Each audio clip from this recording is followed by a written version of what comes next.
يا أيها الرسول بلغ ما أنزل إليك من ربك وإن لم تفعل فما بلغت رسالته والله يعصمك من الناس إن الله لا يهدي القوم الكافرين.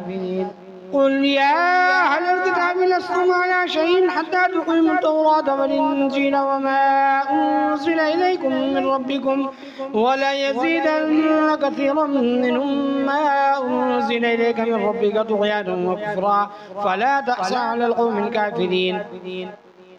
إن الذين آمنوا والذين هادوا والصابئون والنصارى من آمن بالله واليوم الآخر وعمل صالحا فلا خوف عليهم ولا هم يحزنون.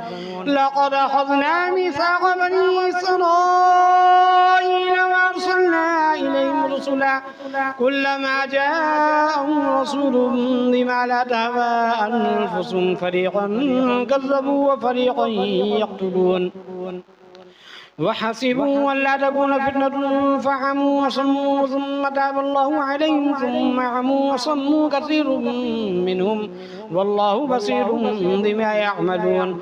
لقد كفر الذين قالوا إن الله والمسيح ابن مريم وقال المسيح يا بني إسرائيل اعبدوا الله ربي وربكم إنه من يشرك بالله فقد حرم الله عليه الجنة ومأواه النار وما للظالمين من أنصار.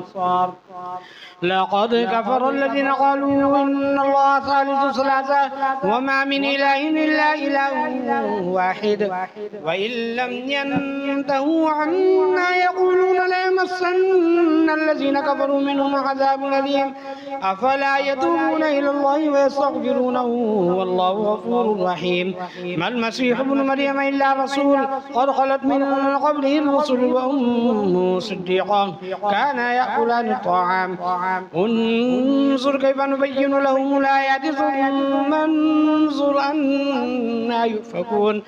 قل أتعبدون من دون الله ما لا يملك لكم ضرا ولا نفعا والله هو السميع العليم.